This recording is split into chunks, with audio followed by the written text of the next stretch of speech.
He calls it spicing things up. He calls it getting his groove back.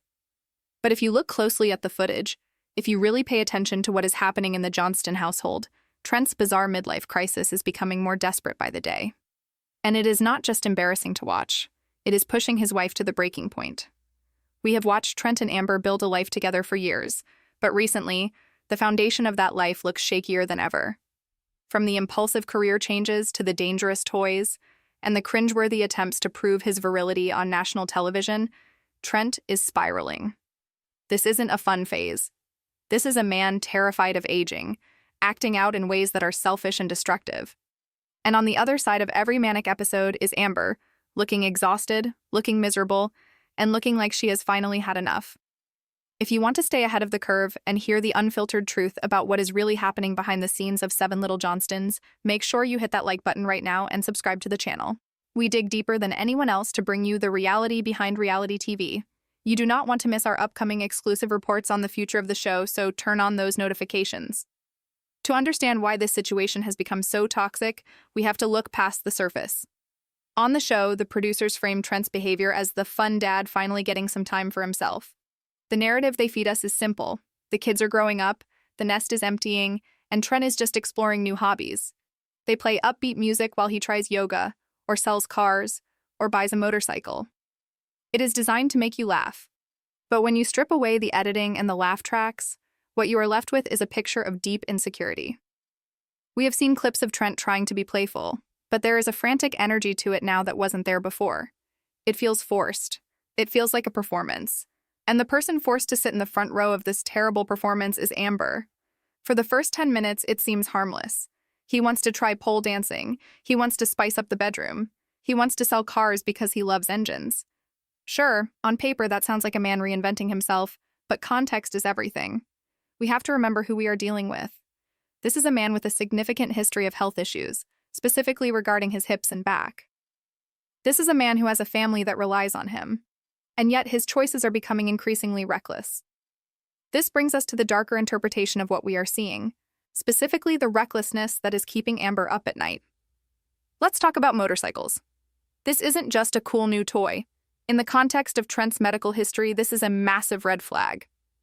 Amber's reaction to the motorcycle wasn't just a nagging wife killing the fun. It was genuine fear. We have seen Trent undergo major surgeries. We know the physical limitations that come with achondroplasia, and we know that Trent has often pushed his body past the limit, resulting in pain and recovery time that burdens the whole family. Buying a motorcycle at this stage in his life, with his medical chart, isn't a hobby.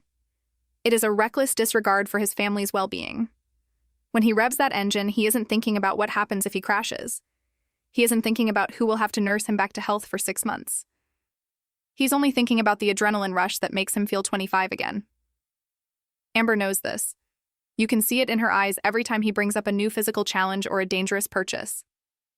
She isn't angry because she hates fun. She's angry because she is terrified.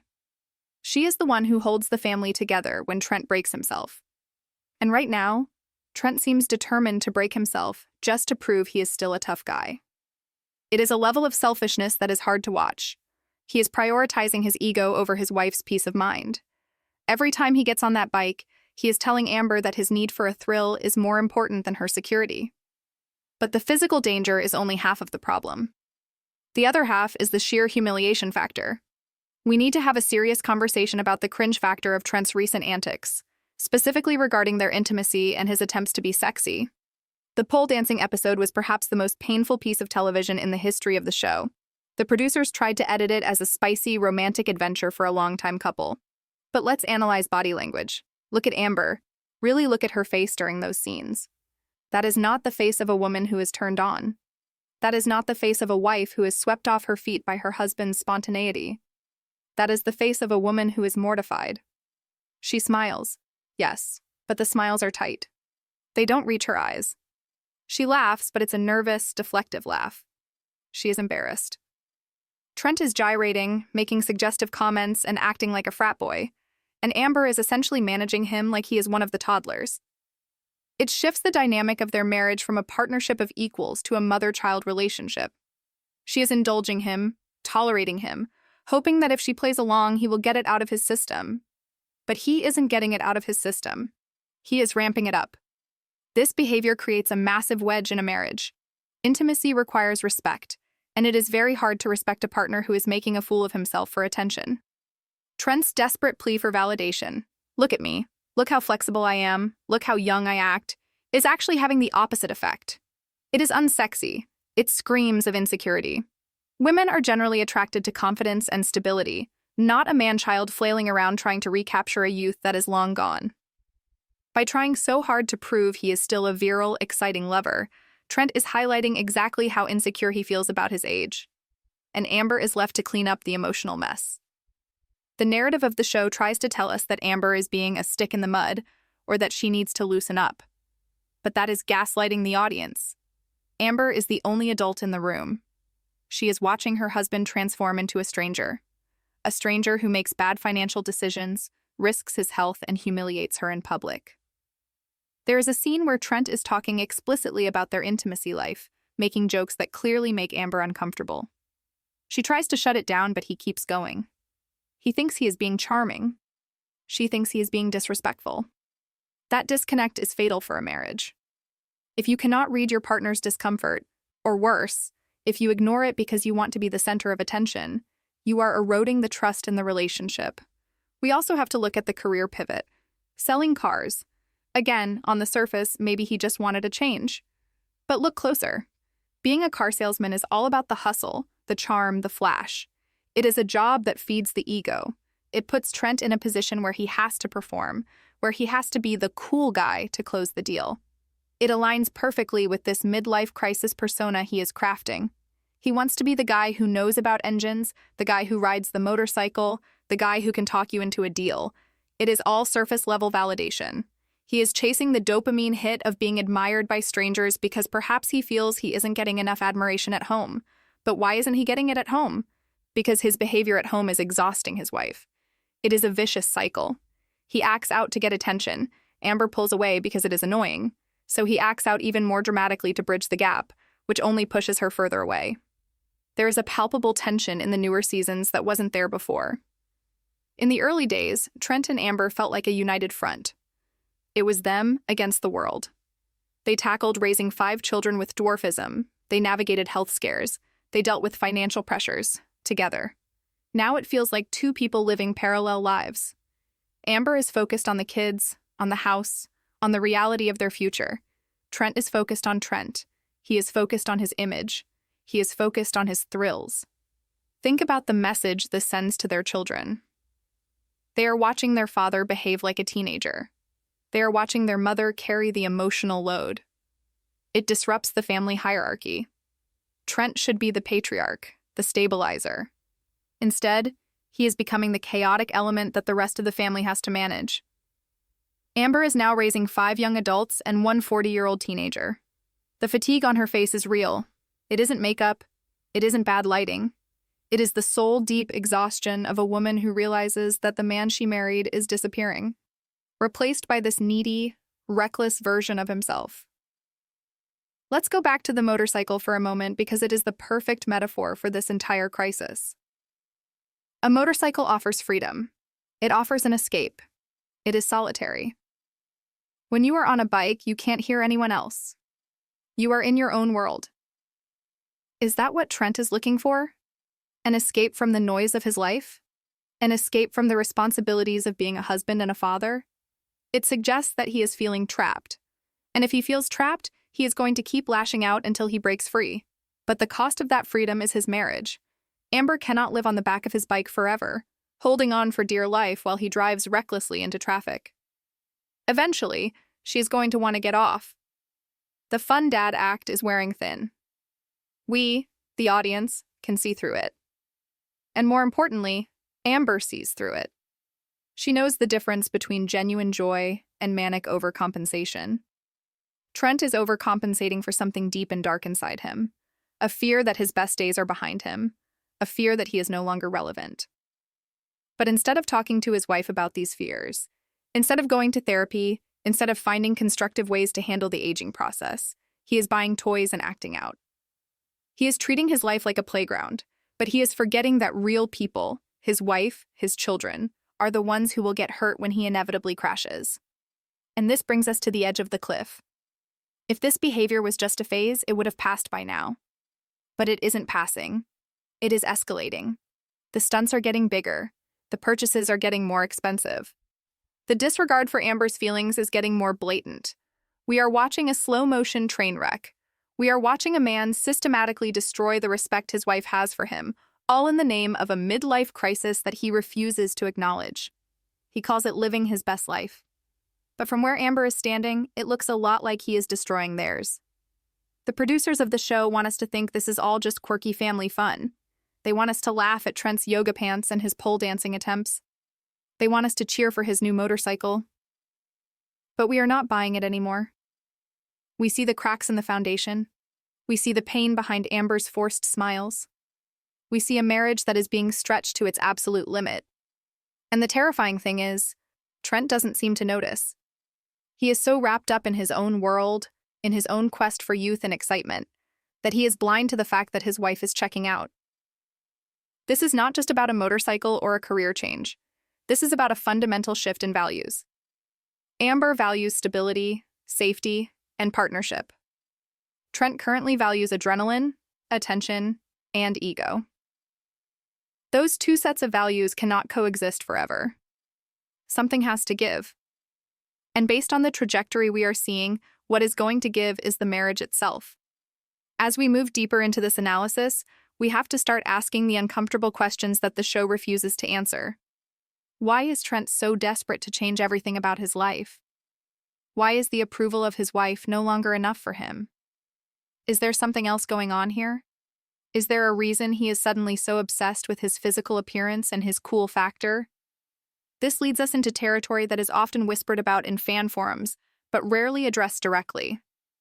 We need to look at the theory that this isn't just about a midlife crisis. It's about an escape plan. There are rumors, there are theories, and then there is the undeniable footage right in front of our eyes. When a man starts dressing differently, working out obsessively, buying fast vehicles, and changing his career to a high social interaction job like sales, the textbook psychological explanation often points to one thing. He is back on the market, mentally if not physically yet. He is grooming himself for a life that might not include the current family dynamic. He is building a new avatar for a new game. Amber, being the perceptive woman she is, likely senses this on a primal level. That is why the fear in her eyes is so potent. It's not just that he might fall off the bike, it's that he is riding the bike away from her. She is fighting to keep the man she married, while he is fighting to become someone else entirely. The friction caused by these opposing forces is what is destroying Amber. She is pulling him back to reality, back to the family, back to their shared history. He is pulling away toward fantasy, toward autonomy, toward a future where he is the star of the show, not just one of seven. We have to consider the possibility that Trent is subconsciously sabotaging the relationship. By acting so cringeworthy, by being so reckless, he is pushing Amber to be the bad guy. He is pushing her to be the one to say stop, to be the nag, to be the buzzkill. If she eventually snaps and demands a separation or creates a conflict, he gets to play the victim. He gets to say, I was just trying to live my life, and she wouldn't let me. It is a classic manipulation tactic, whether he realizes he is doing it or not. He is creating an environment where the marriage becomes unsustainable, all while smiling for the cameras and pretending it's just spicing things up. The tragedy here is that Amber and Trent were the rock of reality TV. They were the couple that survived everything. But they might not survive Trent's ego.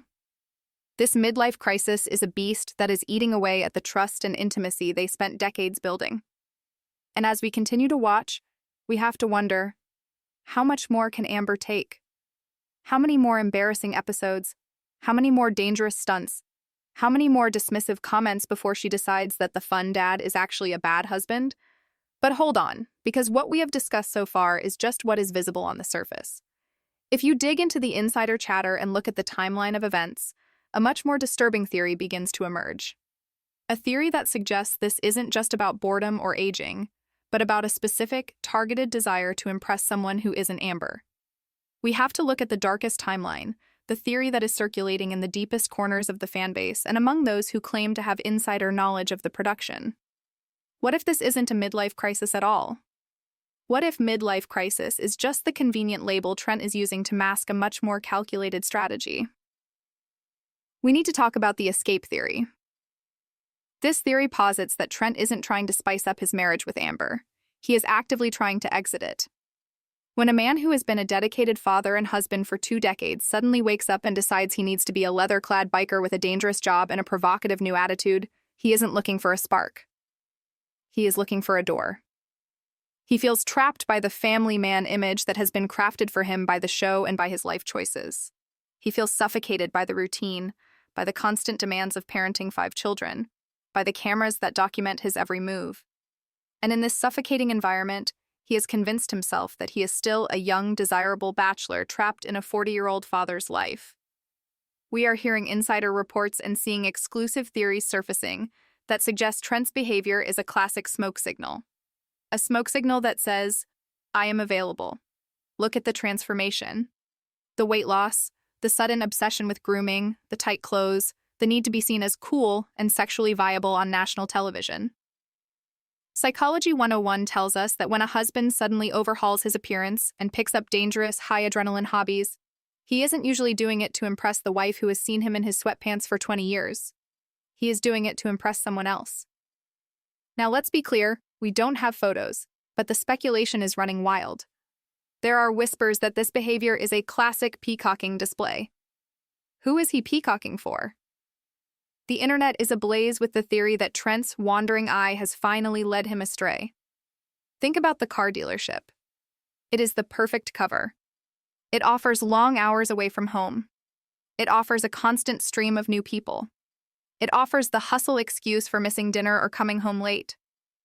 Sources are speculating that Trent's desperation to be cool is driven by an infatuation, perhaps not even with a specific person yet, but with the idea of a new woman. A woman who doesn't know about his hip surgeries. A woman who doesn't nag him about safety. A woman who sees him as the motorcycle-riding rebel he desperately wants to be, rather than the responsible dad he actually is. This hypothetical other woman, whether she exists in reality or just in Trent's fantasies, is the catalyst for the destruction of Amber. This is why the tension is so thick you could cut it with a knife. Amber isn't stupid. She knows the signs. She sees her husband preening in the mirror. She sees him checking his phone with a little too much secrecy. She sees him laughing at jokes that aren't funny, trying to be the life of the party for an audience that isn't her. If you view his actions through the lens of a man trying to attract a new mate, every single bizarre choice makes perfect sense. Pole dancing? It wasn't for Amber. It was to prove to himself and the world that he still has it. The motorcycle? It's the ultimate divorce dad accessory. It's overcompensation to cover up the fact that his emotional intimacy belongs somewhere else. And this creates a toxic paradox for Amber. If she confronts him without proof, she looks jealous and controlling, feeding into his narrative that he is the fun guy and she is the shrew. If she stays silent, she watches her husband advertise himself to the world while she sits on the sidelines. We are seeing reports that suggest Amber is keenly aware of this dynamic. Notice how she has started to focus on herself more. Notice her own transformation. That isn't just a coincidence. That is a woman preparing for war. She is arming herself for the moment the other shoe drops. She is competing for her husband against a ghost, against a fantasy of a younger, freer life that Trent is chasing with reckless abandon. The devastating reality of this theory is that Trent might not even realize he is doing it. He might genuinely believe he is just having fun. But the subconscious mind is a powerful thing. His subconscious is screaming for a restart. It is screaming for validation that Amber can no longer provide because she knows the real him. She knows his flaws. She knows his history. He craves the validation of a stranger, the thrill of the chase. This is the wandering eye theory that changes everything. It frames his midlife crisis not as a quirky family struggle, but as a profound betrayal of his vows. He is emotionally checking out. He is investing his energy, his money, and his time into a persona that has no room for Amber. Look at the way he interacts with the public now versus 5 years ago. He is hungry for attention. He feeds on the comments, the likes, the perception of being the cool Johnston. This is a dangerous drug, and like any addict, he is willing to burn down his house to get his fix. The narrative that he is trying to impress Amber is a lie. It is a cover story. He is trying to impress a version of himself that doesn't exist yet, and potentially a partner who fits that new version. Every time he revs that bike, he is driving further away from the woman who built this life with him. So where does this leave us? Where is this train heading? We are now approaching the grand conclusion, the inevitable downfall that seems written in the stars. If you look at the trajectory of reality TV couples who hit this specific wall, the success rate is near zero. Amber married a stable, dependable family man. That was the deal. She signed up for a partnership based on mutual respect, shared goals, and safety. She is now living with a reckless, attention-seeking teenager trapped in a 40-year-old's body. This is a bait and switch of the highest order. The foundation of the Johnston marriage is cracking. We are watching it happen in real time. Every new hobby is a sledgehammer blow to that foundation. Every cringeworthy antic is another fissure in the wall. You cannot build a future when one partner is obsessed with reliving the past. Amber is looking at the next 20 years and seeing peace, grandkids, and stability. Trent is looking at the next 20 years and seeing a cage he needs to break out of. These are irreconcilable differences. This isn't a phase, it is a countdown. The show might try to spin it. They might try to send them to therapy on camera.